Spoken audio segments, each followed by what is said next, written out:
All right. Welcome everybody who's joined so far. We'll wait a couple of seconds for everyone to trickle in here. We're spanning a couple different time zones, so just be patient for a couple minutes here while we wait for the group to arrive.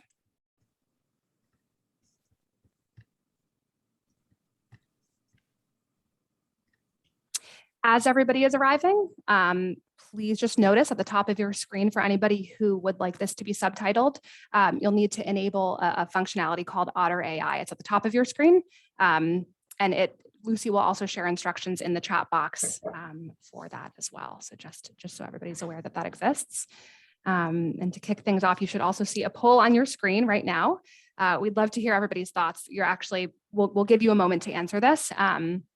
And then at the end of the event, we'll be collecting all the kind of great data and stats that we pull out of everybody's responses into a white paper that we'll then be sending out to all the attendees. So your input's actually really useful. We'll also sort of embed it into our conversation shortly. So give you guys a minute to answer that. We've got a couple different time zones logging in here. We're spanning the UK and the US, all the East Coast of the US right now. But maybe we'll start off actually with the panel. If you guys can come off mute. We won't do intros yet. We'll wait a little bit for that. But panel, the poll here. Who can we start off with? For everybody, hopefully everybody can see the poll at the moment, but our first poll question, just to kind of get the ball rolling, is what are the ways you found success in advocating for yourself in the workplace? This is, again, if you're just logging on right now, you've not missed anything. We haven't done the intro yet. We'll go through all that later and give the whole background and agenda and everything. But just to get the ball rolling. Yeah, maybe, let's see. Shardy, can we start with you? Number 1, find your passion. Number 2, stay informed on what matters to you most. Number 3, find your advocacy style. Number 4, get involved and meet others. Number 5, use your voice. I would literally go for all 5. Combo answer. So I guess a little bit of everything, like literally test, experiment, see what works, double down, test, experiment, see what works, double down. So yeah, love it. That's spoken like a true founder. Amazing answer. Anybody else? Lorena, I see you laughing. What do you got for us? It's true that it's one of everything, but I have to say that I work a lot in really what I wanted to do without thinking the outsiders or what I have been hearing my whole life. So I will go for find your passion, but really only thinking about you. Yeah. Eliza? Yeah, I'll just continue the trend of everyone having a different answer. And I'll go with use your voice. That jumped out to me first. And I think in my experience, has been really the best way to find new opportunities, to grow, to kind of emphasize that you want to build in your career, because sometimes it truly doesn't occur to people. So I found that to be really phenomenal. It kind of lends into the networking piece, which is another one of the options. You certainly have to use your voice as well when networking. So I think these are all great options, but I've definitely had success on that one. Good stuff. Well, very reflective of our group. We actually, the numbers are they're quite divided in terms of responses. I think that 58% seems like the highest. Get involved and meet with others, followed by stay informed on what matters to you most, 38%. They're actually all quite equal. So we'll send these out in the white paper. The probably the smallest percentage, 13%, was find your advocacy style. So interesting. We'll talk a lot through advocacy today. That'll be a repeating topic that I know panelist group, we chatted about a lot in kind of our discovery session for today. So Christine, just a quick comment from me. So for me, it's interesting. The poll actually reflects my view on things the most closely. So I definitely am very much driven by finding my passion. But what gives me most pleasure at work actually isn't that; it's getting involved with the others. And so honestly, those are the two things that really lead the drive for me. And the other things are things I need to do to make sure I can do that. Yeah, amazing. True. Tools to be able to get there. Yeah, that's a really good point, Joseph. All right, well, let's get the show on the road, folks. We have probably most people, or there may be a few people lagging behind, but I think we've probably got the group that we're gonna have now. So let's get started. So first of all, good morning, afternoon, evening. We've got, as I said, quite a few different time zones here, depending where you are in the world. So thank you genuinely from the bottom of our hearts for everybody that is joining, both to our amazing panel, who you'll get to meet in a minute, but also to our audience, I know you're, depending where you are, this is a different time of your day. It's taking time out of your own day, but we're really, really proud of this series of events and really important topics that we're covering. So this is a very homegrown initiative, BioTalent Social. We are part of the Turnovo Group. We are an agency that focuses very exclusively on the life sciences sector, and we're really proud of kind of our thought leadership in this space. So we aim to connect our networks really via these events and discussing relevant topics in the industry. So I'm sure whether or not you're in the life sciences, but you're joining today, you'll hear a lot of topics coming up that are relevant in your industry, your personal life. I mean, really, really across the board. So I know everybody on this panel in different ways is very involved and very passionate about the topic, myself included. So we're really excited to be here today. As you'll hear in a moment, we have a really great diverse group of panelists, really at all stages of leadership journeys. And we're going to essentially talk through, as a group and individually, the progress that we feel that we've made in terms of women in leadership in our industry, in the life sciences, and the journey still ahead in closing that gender gap, both within biotech and pharma and med device. As we all know, the life sciences have benefited enormously from sort of a push towards getting diversity into STEM at the entry level. But I think a big topic that's arisen throughout a lot of our one-on-one conversations, I know everybody on the panel quite well, and that I've really felt there was a need for with this conversation was to focus not just on the entry level, but what are we actually doing to talk through kind of our advocacy for leaders rising beyond that. So great, we can get them in at the entry level and we're seeing those numbers improve. But where do we stand in terms of how we're progressing women upwards in leadership roles, and what type of allyship should we be expecting to hold both our peers, but also our industries and our workplaces accountable. So it's a lot of what we'll chat about today. We'll hear everybody's experiences, both from different phases of their careers and their kind of paths to leadership, wherever they are on that path at the moment, and as well as advice for hopefully some of the kind of hopeful leaders on this call, and talking about that ever evolving glass ceiling. So yeah, really excited for the topic today. You're almost done hearing from me, and then I'll turn it over to this amazing group. But quickly, just a little bit of housekeeping. You can expect about an hour total. So we'll get right to it in a moment, but we'll have most of that hour will be a live panel discussion that this group has met before and kind of channeled all of our amazing thoughts and the different directions we could take this conversation into, hopefully a really cohesive conversation that will cover a lot of the both the topics that are important to us, but also helpful takeaways, followed by a Q&A at the end. We'll hopefully have between 10 and 15 minutes for the audience to be to get their questions answered. So audience members, if you're out there, if there's anything you hear throughout that you want to follow up on or that you'd love to ask a specific panelist, please submit them. You can start doing that now in the Q&A box down below. So there are a couple different boxes down there. You should see Q&A. You can start firing those away, and we'll either get to them at the end, before the end of the event, or we'll also cover the remainder of them in our networking session after, which hopefully many of you will join. Lastly, very quickly before we kick things off, just please do note that this will be recorded so people can follow up on it after if anybody wasn't able to join today.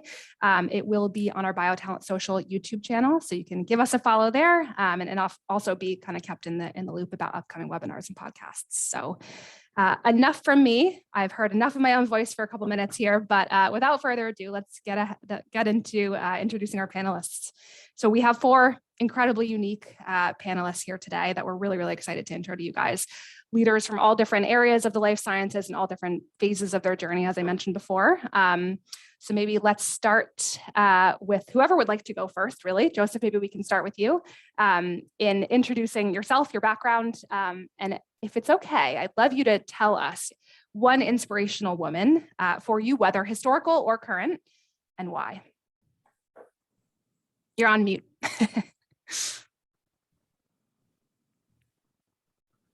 There you go.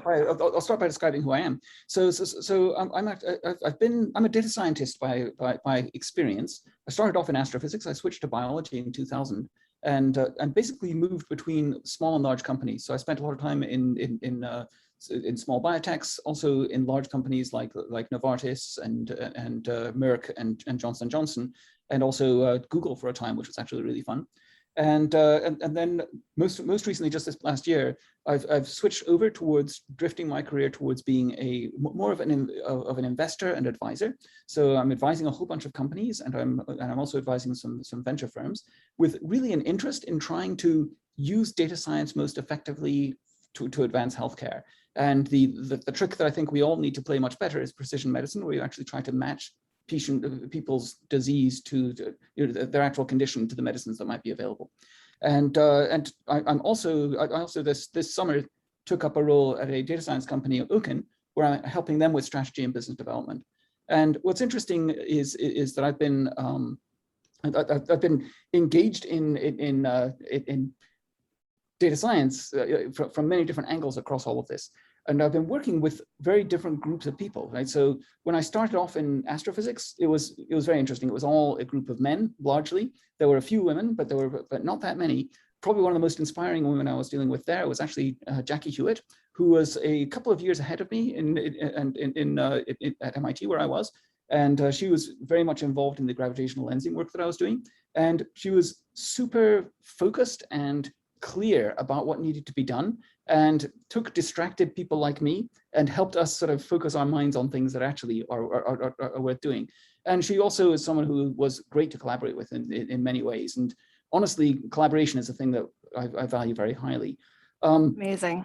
When I was in biology, I worked in the small companies. The big thing I noticed when I moved to biology for the topic of this discussion was that there are a lot more women in biology than there are in astrophysics. That's not true anymore. It's getting a lot better in astro now. My colleagues there are seeing a lot of progress, but in biology there's more. But what's interesting is that there's a cultural split.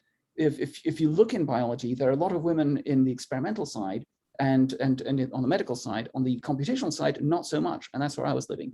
So one of the interesting dynamics that we were dealing with throughout all of the jobs that I was on was figuring out how to close that gap a little bit, because what you don't want to do is have big discrepancies like that, because you're just stifling talent when you do that. So I think I've taken up enough time, but I can say more.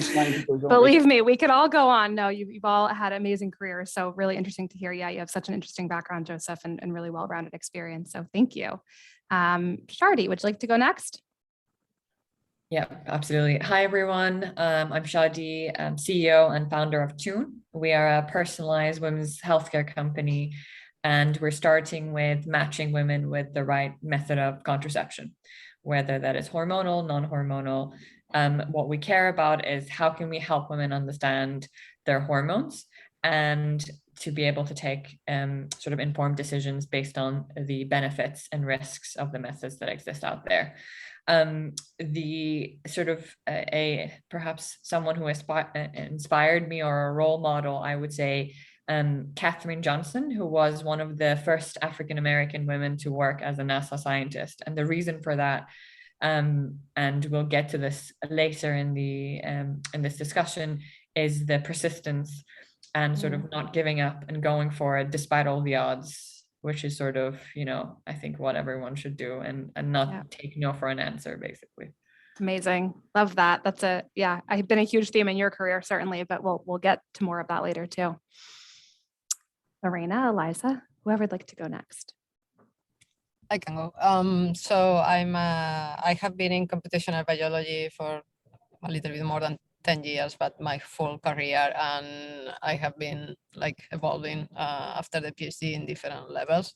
And this year I joined NextRNA as a head of computational biology, what is giving me a different perspective of what we are going to talk here today.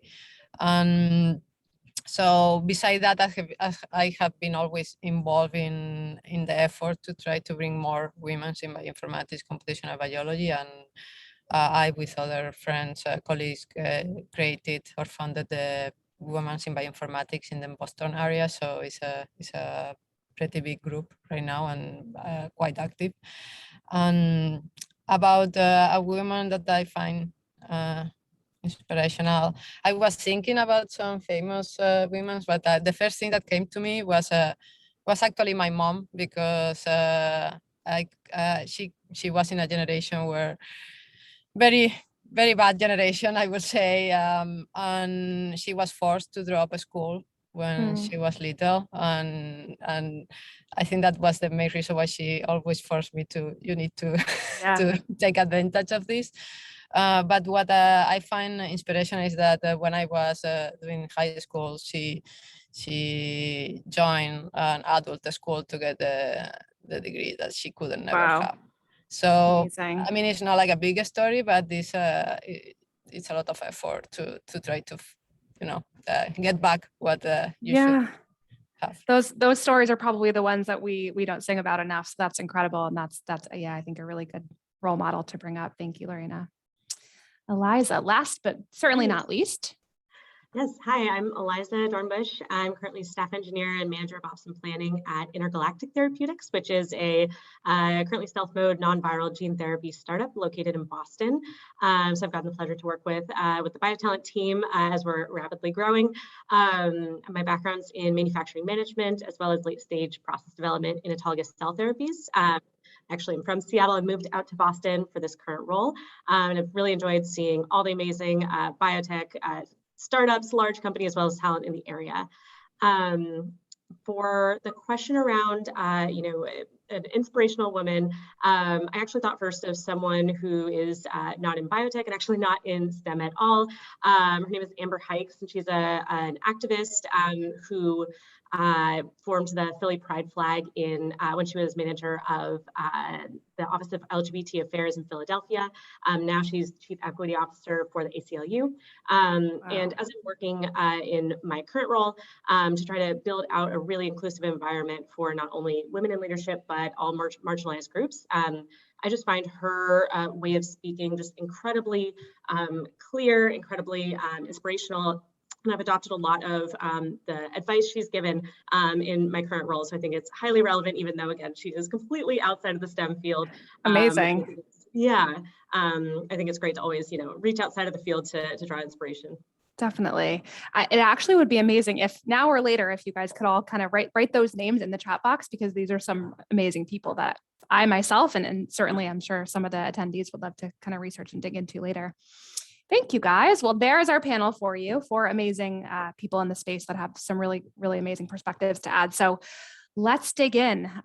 We're going to try to stick to some semblance of 5-ish minutes per question. Well, there are a lot of opinions and thoughts and passion here, so we'll see how far we can get. But we want this very much to be an authentic, very genuine conversation. And there are going to be different perspectives. We purposely built a panel of a lot of different ones and different experiences.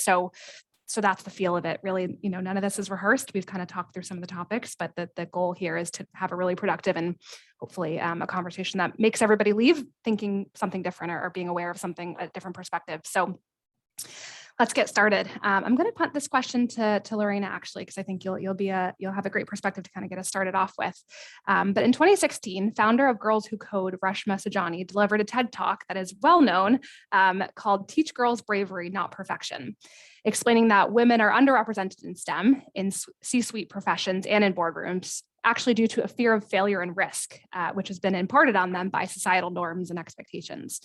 I think all in this panel are familiar with that TED Talk, but my question for you, Lorena, do we believe now, here we are in 2021, that we've seen this underrepresentation of women significantly improve, or really are we just kind of scratching the surface?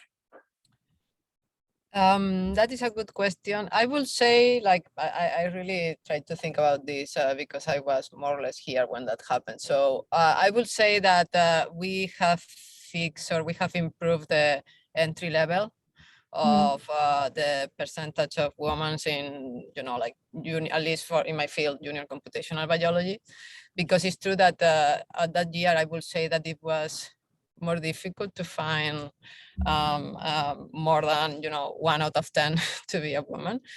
But what I think we got stuck is the seniority, and then even the leadership. We are stuck there. So, and I think that is because it takes a lot more effort from everybody to get equality from women's or minority groups into that. So I guess that this was, we fix at least the beginning, but I find that the hard work is now trying to get better percentage in higher positions. Right. The work's not done just getting women into entry level roles, but actually how are we tapping them for higher level roles? Who else would like to add to that? Eliza, I see you nodding. I know you have some good perspective here as well. No, I just affirm everything Lorena said. I actually, in thinking about kind of the things we would discuss, I looked up how many biotech CEOs are women, and expectedly it was quite low, but it's still significantly under 10%, and the vast majority are still white women, which obviously leaves a lot of room for growth in multiple ways. So I just completely confirm on Lorena's point, you know, we are getting such valuable diversity at the entry levels, and it's up to us to make sure there's the inclusive measures and the pipeline to make sure we can grow them into those leadership positions. Yeah, absolutely. That's definitely a topic that Lorena, you and I have spoken about before, and I think you have a really neat personal story if we have time to kind of share just about your journey. But Joseph or Shardy, anything else you'd like to add here before we kind of move on? No? All right. On to the next. Oh, Sorry, Joseph, did I cut you off? No, I cut myself off by muting myself. So the other thing I want to add is that one thing I've noticed is that if I look at the generation that my kids are in, it's very, very different from the generation that I was in. So in our generation, I think that there was a lot of progress that was made on sort of seizing rights and getting some recognition and realizing that we have a problem that needs to be fixed. But there were lots of barriers, and the mindset of I think of most people was still set by the environment that they grew up in. With our kids, I think it's quite different. So certainly with the education that my kids had, I have two daughters, they both sort of didn't grow up with an inherent feeling that there were avenues closed to them, and that they should be pursuing their passion, and they should be going after things, and they should feel comfortable to shout down the boys in class. And that is something that I didn't see happen so much when I was young, and which I am seeing now. And so it makes me very hopeful that we're on a good trajectory, assuming that we can keep society together. Yeah, I think that's a really great point. That's actually one that we are going to elaborate on that I want to make sure we loop back to, actually, because Shardy, I know you have a lot of perspective to share there as well. But I think, yeah, that's a very good point to raise, just kind of generationally, Joseph. Thank you for adding that. Eliza, we might punt back to you quickly. The Harvard Business Review observed and facilitated over a 15-year period and reported back in 2019 that in collaborative cultures, women carry more of the weight. Do women possess more collaborative characteristics than men? And do you think that this perception has actually become a blocker for women getting tapped into leadership roles? Yeah, I'm excited to jump in, and there's also a lot to unpack there. So I'm excited to hear other people's perspectives as well. I think, you know, we can't really dissect what our innate characteristics would be because there's so many confounding factors. But I think it's very clear that as a society, we do encourage that collaboration, that niceties in women more than men. And of course, to add the caveat, of course, we're talking about gender as binary here, which of course it is not, but just for simplicity of the conversation. But I do think I found consistently that, you know, from everything from how we communicate to the expectation of women to do more office housework, for example, we do find that women are expected to do more in some ways or other than our male colleagues. And in addition, that does sometimes hinder us not only in the amount of work going on, but also in just the energy output, not to mention how we have to move in our careers to move up. So one thing that this particular question made me think of was, okay, if we are kind of pushed towards the tendency of more collaboration, kind of those niceties, how does that affect how we grow in our career? And I thought about a previous leader that I interfaced with at a former role. And I noticed that his entire leadership team, about 6 people under him, were male. And I asked him about it because we had a very open rapport there, and he had a fairly diverse team overall. So I asked how, you know, he selected his leaders. How did this come to be? And he talked about how the most important characteristic to him was actually that someone was comfortable telling him right to his face he was wrong. And essentially leaning into very, very direct conflict, which I think is certainly a positive value, but speaks directly to that piece where women are societally conditioned against that, right? And so by having that be his #1 characteristic, he's automatically inserting some bias that's going to give him preference towards male leaders than female leaders. So I found that very interesting, and I thought it spoke to some of the nuance that we see around sexism today, where leaders might not be outright sexist, they might really value every team member, but some of the ways they select who moves up kind of ties into that piece of those inherent characteristics that kind of are hard to tease out. Absolutely. I mean, I'll let anybody else add in there. It's not my time to talk, but I think we certainly see it in hiring as well. And there's a whole nother topic looped in there of how hiring is done, how interviewing is done, what the unconscious biases are from the beginning of the process. So that's an epic topic, Eliza, and one that we can dig into another day. But that's, yeah, amazing addition. Thank you. Who else has something to add on that question before we move on? I can add a few things. So, I mean, let's start with this. Do you think this perception has become a blocker for women being tapped for leadership? So let's start. I mean, I look at this in a different way. For me, actually, collaboration is essential for this day and age, for the world that we're currently living in, with all the changes that are happening. Why? Because the more data you have, right, from different sources, the better decisions you can make, right? And so, and going forward, like the only skill set that I see that will remain once robots take over is critical thinking, right? And that critical thinking means having a lot of data and then sort of, asking the right questions and coming up with the right answer. And so I think in general, collaboration has got a bad reputation because you think you're being nice. Actually, it's not about that. And unfortunately, I think us as humans always learn too late, even if you look at everything, right? Like, bisexual was bad before and it was like forbidden and all of those things, right? And then later on. So we just make a lot of mistakes, unfortunately, as a society and as humans, and we don't necessarily understand whether they're right or wrong things. And I genuinely believe, I mean, I'm going here like, perhaps a little bit too much, but I genuinely believe if we had more women in leadership in the past couple of 100 years, we probably wouldn't have as much wars that we had before and all of those things, right? So again, it's about the narrative that people create to make themselves feel better, but not actually looking at what are the right things that needs to be done, et cetera, et cetera. Yeah. Really interesting. And I think, there's a lot to be said, which I think came up in our initial chat about actually, if that's a superpower, the collaborative sort of spirit that's learned, how do we harness that into being a tool in our advancement rather than a hindrance? That's all really relevant. I could add to Shadi's comment also, and I think you're absolutely right that collaboration is becoming more and more important in the world now. If you look at the complexity of the problems we're trying to deal with, and the fact that we are no longer living in a simple society where you can just beat your neighbor and succeed that way. It's really important to learn how to collaborate and to work on hard problems. So I actually think that the strengths that women and girls are enculturated to develop are in fact the ones that we need the most in society. So rather than viewing it as a blocker, we should be trying to encourage it. In the current society, it's still a bit of a blocker, but it's good to recognize that that's where growth will be.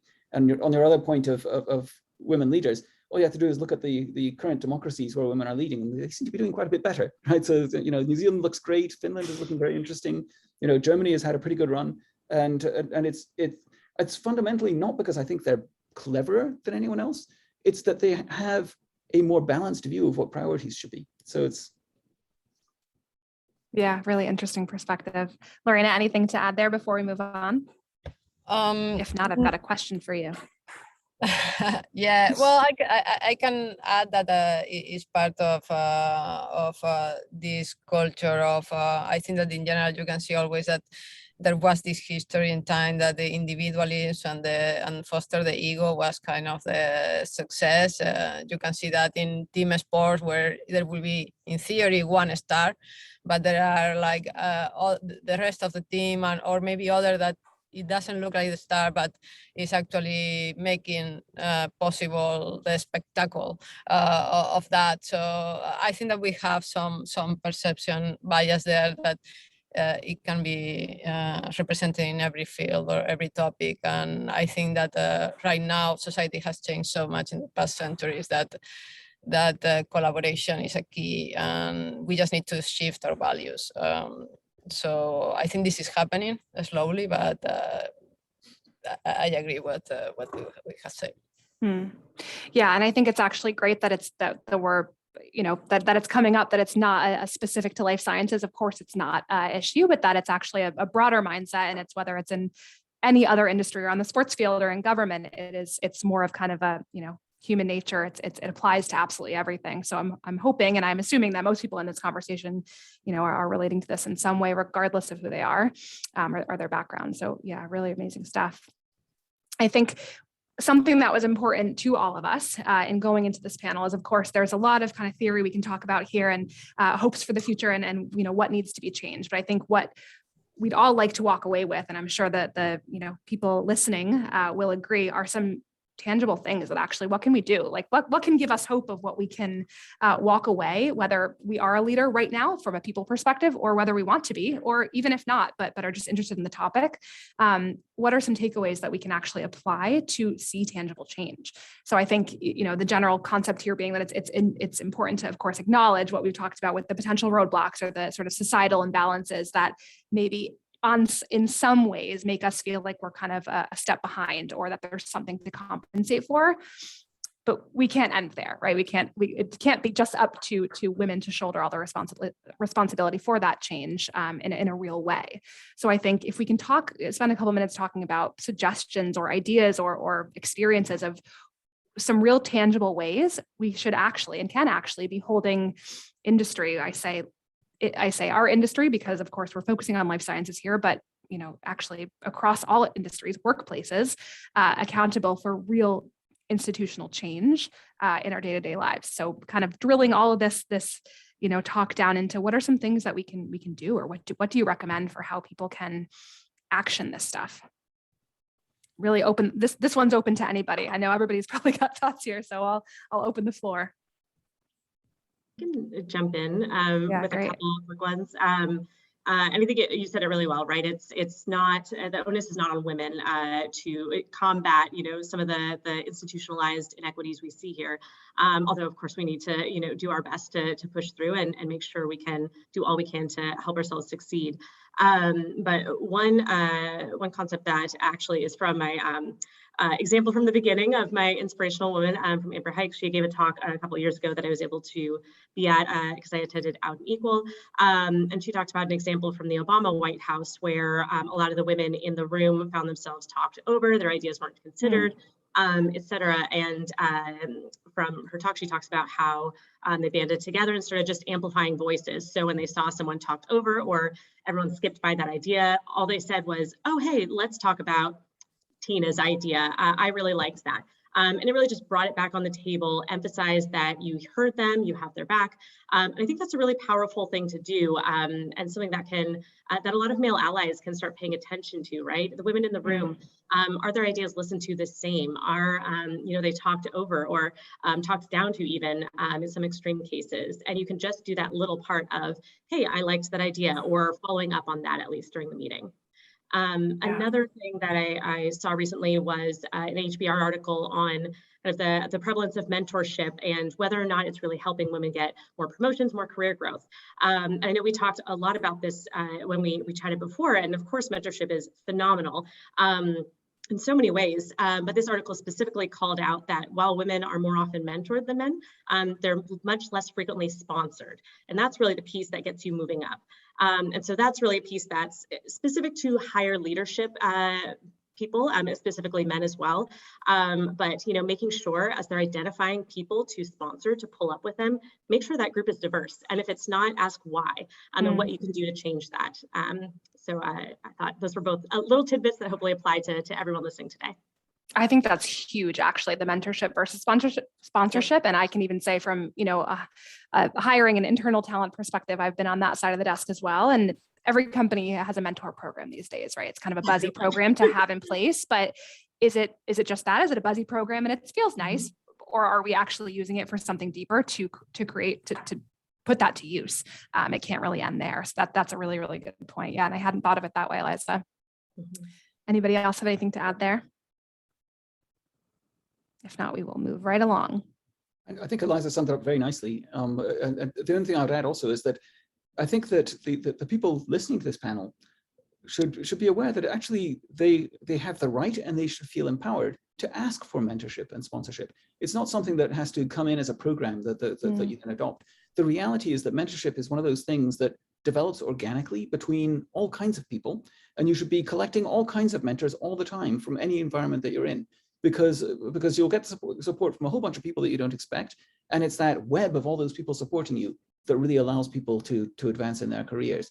So feel, it's hard when you're starting out to reach out and find mentors, but your best way to do it is actually to support your friends and get support from them, and ask your supervisors, advisors, bosses to help you advance your career.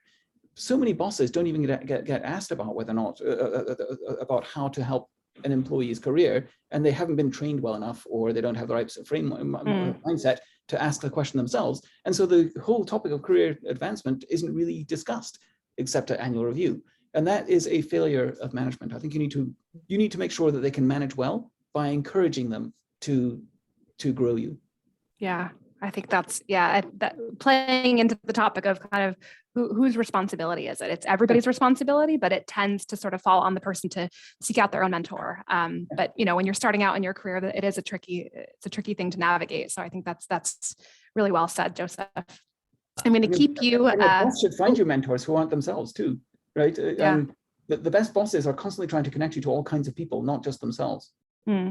Absolutely. Yeah. Being proactive and feeling deserving of it, feeling like regardless of where you are in your career and your journey, you're reaching out and finding those people. Yeah, absolutely. So I have a comment on that. I think that is a way, to be honest, now that I have spent like many years, that's the way. But as well, if you feel like you can ask and you will find these people. But if at any point you feel that you are not aligned with the way this relationship goes as well, be okay with get more than one, because it's not gonna be, it's gonna be common that there are some mentors that will see that you need to perform, like do another performance to actually move to any level that you want to reach, but it's not something that is a very subjective opinion. So I will say find the person who you feel you are aligned with, and for sure helps you to go in the path that you believe you want to try and you feel okay to try. So don't just try to maybe to connect with multiple senior people who can you can try to see which you connect better with. Yeah, absolutely. And I think, again, this is something that this alone, mentorship could be a topic in and of itself, but also I would add into that, have an agenda for that mentorship. What are you actually looking to get out of it? Because we've all been in scenarios on either side of it where you're coming to the conversation and it's so how's the week been? Or it's just a chat. And what are you actually looking to get out of these conversations? That is tangible. That is a takeaway that is going to help you in your next step forward. So again, we could go down that rabbit hole, but yeah, there's so much good stuff there to talk about. Joseph, I'm going to kick it back to you quickly. I'd love to hear, kind of simplifying the question down. What role do you think that, really at any level, but certainly at the leadership level, that men should play in holding their teams, their hiring, their promoting their companies accountable to make sure that their counterparts equally are women? Well, I think it has to happen at different levels. And I should say that I've done this well sometimes, and I've done it poorly sometimes, right? So we're all humans, and in our different situations, we won't necessarily do it especially well. But basically, I think what's important to do is to communicate to the people in your team that they should expect equal treatment and should expect equal advancement. And you need to make sure that you are spreading the networking, the other kinds of advantages, the responsibilities evenly as possible to the team, and mixing it up a little bit. So that way you don't find that there's only one person doing the good stuff for a long time. Invariably, things that are being done are uneven and in terms of the benefits that happen. And so you need to make sure that there's a reasonably open discussion in the group about how that's done and some rotation through it. So that way people get turns to do things. So there needs to be a sense of fairness within the group and a sense of collaboration. That really helps promote people who want to grow in the environment. When you're working with your leadership, there you have to be brave enough to tell them when you think things are not working out well.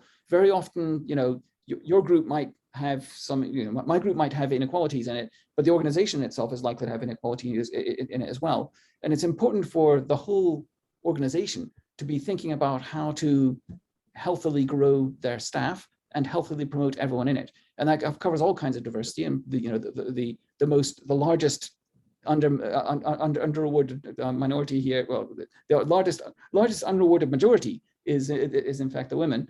But for all of the other diverse groups, I think it's the same mixture. So I would say communicating up and down clearly what's expected. And then I loved Shadi's suggestion of the small actions, or was it Eliza who was suggesting the small injections of support at every time that you can think of it.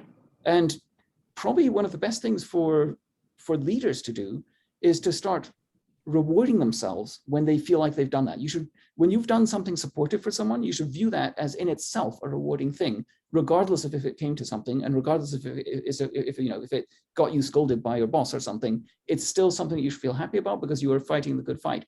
And reward yourself for it, reward the people around you for doing supportive things, and gradually you can build a culture of support. Yeah, I think that's a huge, and we're going to talk about mindset in a second, but those, as a couple of you have said, the many things every day, whether it's speaking up, whether whoever you are as a leader or somebody else in the room, speaking up on behalf of somebody else, or saying, as Eliza said before, I don't think Tina was done speaking. Can we actually go back and cover that again? I was really interested in what she was saying. I think those mini acts are actually things that, whether your direct reports or your peers or younger, older, it doesn't matter. Anybody in the room is kind of learning from, and more of that. And I think more awareness of that is hopefully, people are sponges of the people around them. And certainly in cultural settings within companies, the culture is very much set by the leadership. So I think, that's really relevant. Back on the topic of mindset, Shardy, this is one that's very near and dear to you, and I think was a favorite really of the group, and we all felt, loved the topic when it came up. So this is based on Stanford psychologist Dr. Carol Dweck. So for over 30 years, Dr. Carol Dweck researched mindset theory. She found that individuals who believe their talents can be developed through hard work, strategies, and input from others have a growth mindset and tend to actually achieve more than they would have if they had a very fixed skill set based mindset. Many women, I think, have kind of fallen into this trap. I know I have, applying to jobs. Any point in your career, it doesn't matter when. We tend to think, I don't know, I don't fit all these qualifications. Maybe I shouldn't apply, or I'll never get through. There's no point in applying. Rather than thinking, you know what, I deserve to be here. I'm just as smart as the next applicant. I'm going to give it all I've got and put my best foot forward, and I can learn on the go just like anybody else can. Mindset theory. Shardy, what role can a growth mindset play in actually combating imposter syndrome? I mean, this is honestly my favorite topic. So, yeah.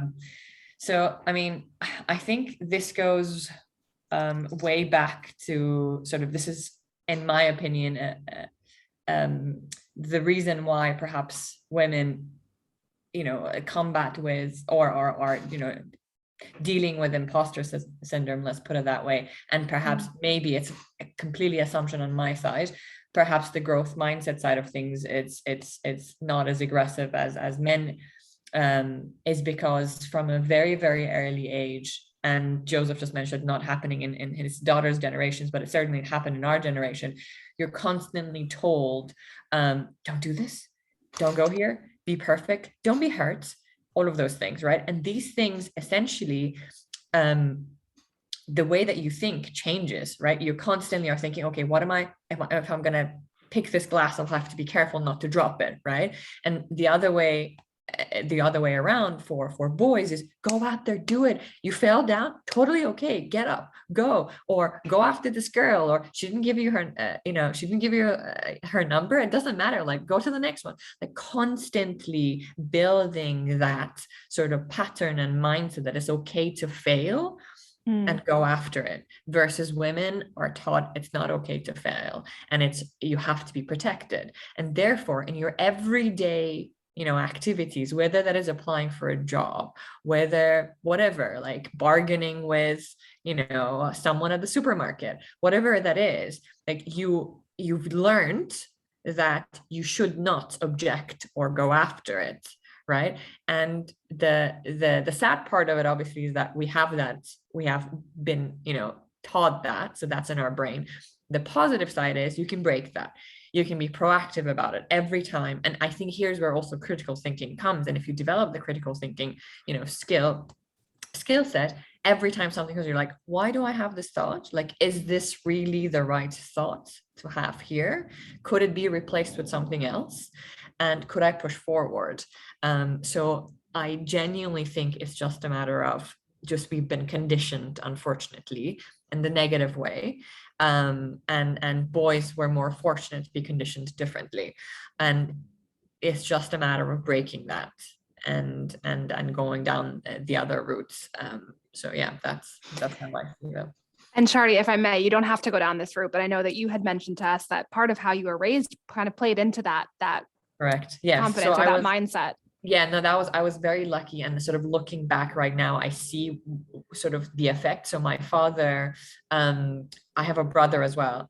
And very interestingly, I don't know, I think this is a semi-miracle that happened. But he told me that, it's more important for me to be independent. It's more important for me to be educated. It's more important for me to have a career than my brother.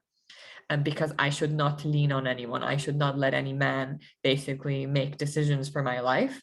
And I never saw myself as a girl. Like, it's really weird to say this, but I never saw myself as, like, I never understood the difference between girl and boy. And I think I was very lucky in that sense. And now looking back, I realized, like, what are the pitfalls or anything else I could have fallen into. But because of that sort of, I learned a different pattern, basically. Because of that, I was able to push through very difficult moments where, I honestly thought I'm going to fail as well, but I was like, I'm just going to push through, and it's okay if I fail, it's totally fine. So I think that definitely, and parents play a significant role in this. So definitely, very important for all parents to I think that's such a useful tool, even that you've given, if nothing else, that you've just stated, both for all of us to do in and of our own lives, but also for parents or for peers to be listening in on the thoughts, the reflections, the self, opinions that we're all sharing all day, every day, of actually, like, can that thought be replaced with another thought? I think part of it is, there's so many different things at play here, but yeah, it loops back to the mindset, but a lot of it actually is something of just being really aware of it, and not placing the blame on anything. There are multiple different, factors at play here, but what can actually I change about this current scenario? And I think that's a really powerful thing to outline and to make, for us to all to keep very present in our day to day. Yeah, thank you for sharing that, Shardy. I think that's a really awesome topic that I know you're passionate about, and yeah, we all are. I have one final, we're getting kind of towards the end here, and I want to make sure we have time for questions, but there are a couple here that I feel strongly about, and I think you all will too. So one of the, staying on this sort of tangible examples, takeaways from all of your careers, you all have such incredible stories and experiences to share that other people can learn from, play off of, relate to. You often hear whether it's through mentorship or even, when we're younger and we're growing up, mistakes make you. They help you discover who you are. They, help you learn. If there's anybody that wants to share first, this wasn't one that we rehearsed together, but it's one that I feel like everybody will have something that they'll think of. I certainly know mine. What is there a mistake that comes to mind, or a perceived failure at the time of, at some point in your career or during college or uni, an internship that you felt sure that you were failing, that it was a huge mistake, it was colossal, that now actually you look back on and you're like, you know what, I'm glad that happened, or I see it differently now. Sort of how have you leveraged that for growth and spinning those failures into a positive? Does anybody have anything that comes to mind? Put you on the spot here. I have one, I think. I was really trying hard to think. I remember during the PhD, this was in Barcelona.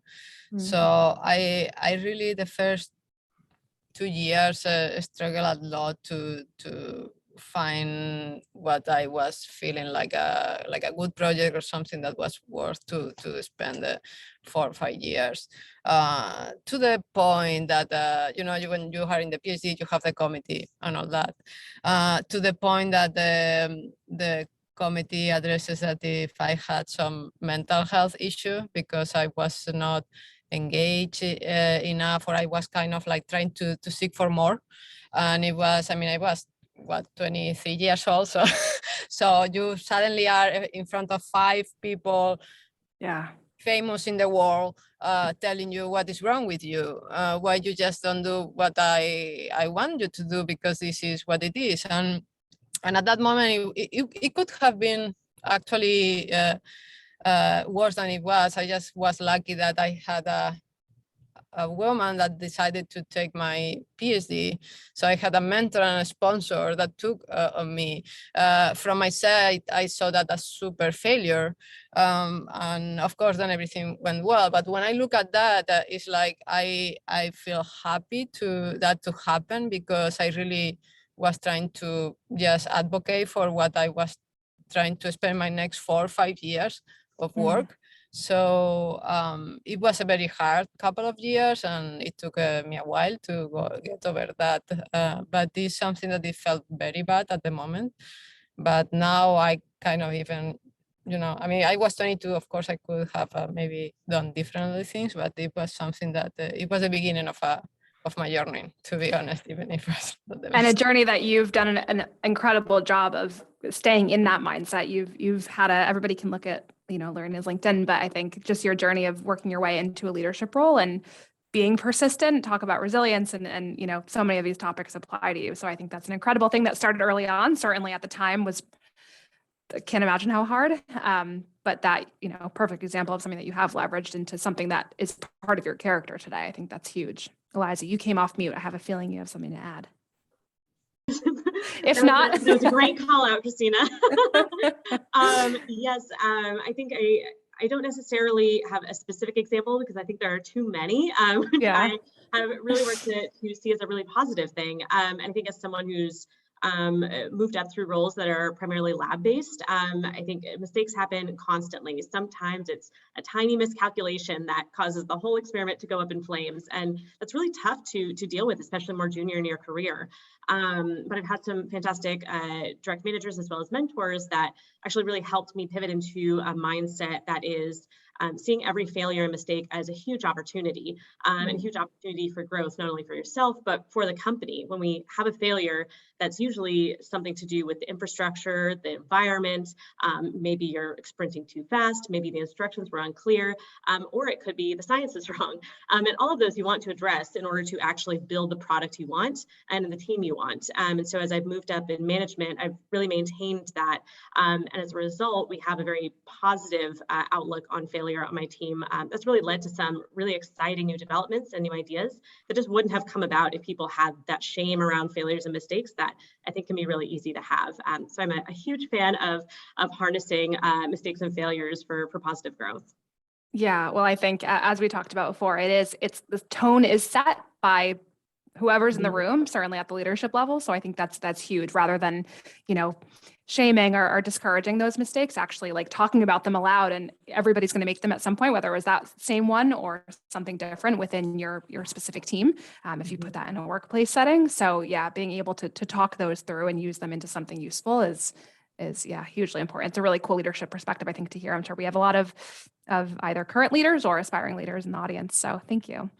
All right, let's ride the positive wave right until the end here. So I want to know, I think, as a way to kind of culminate all this, leave it on a really, I think there's been so many inspiring and actually really tangible, tools that we've learned here.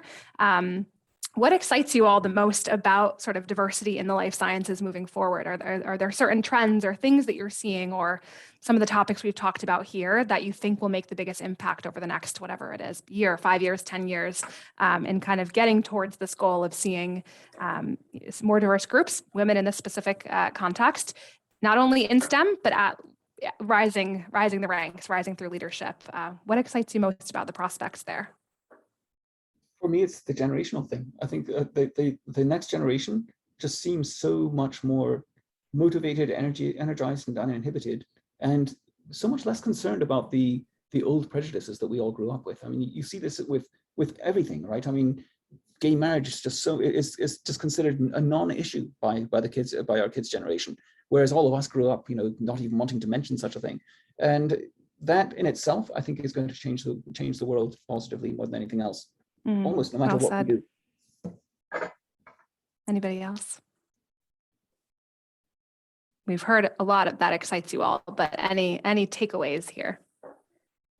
I can say I'm just excited. Oh, sorry, go for it. No, go.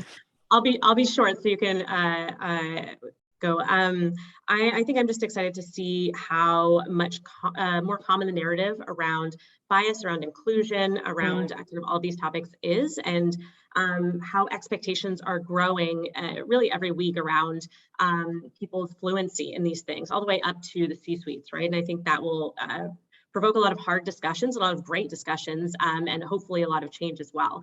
So I'm just excited to see these kind of conversations, as well as DEI being such a critical topic, again, all the way up to the C-suite and boards of companies. That's really how things are going to change quickly, and along with kind of all of us individuals doing our part. Agreed. Yeah, we're not always going to get it right, and the conversations, as you said, are messy, and everybody's got different opinions to bring to the table. But I think that the having of the conversations is what's really inspirational about certainly this generation and moving forward for sure. Anybody else?